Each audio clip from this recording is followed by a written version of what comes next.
The Algerian-controlled tindouf camps have been transformed by the inhabitants in an arena of daily protests despite the violent repression. At a time the UN mediator for Western Sahara, Christopher Ross, is touring the region.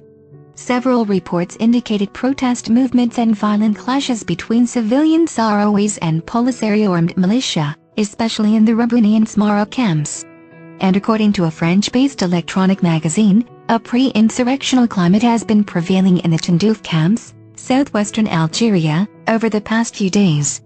The e-journal specializing in strategic issues reported on Monday that the Polisario militia have reportedly crushed a nascent revolt in the camps during the month of January, few days before the UN mediator's arrival in the region.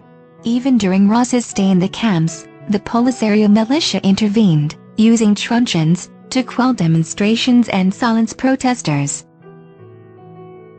The wave of protests began in Rabuni, where protesters, especially members of the Mkhimmat tribe, took to the streets to demand the opening of an investigation into the killing of 2 young men of the tribe by Algerian border guards near Mauritania.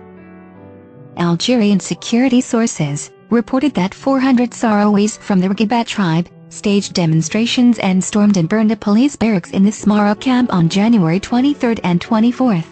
The demonstrators, infuriated by the Polisario leaders, denounced the precarious living conditions in the camps and the abuses inflicted by armed militias on civilians. The Polisario leadership responded quickly, unleashing its guard dogs at the mob of protesters, sparing neither women nor children. The Polisario leader, Mohamed Abdelaziz, and his lieutenants as well as Algerian authorities do not hide their concern about the rising tension among the Sahrawi population.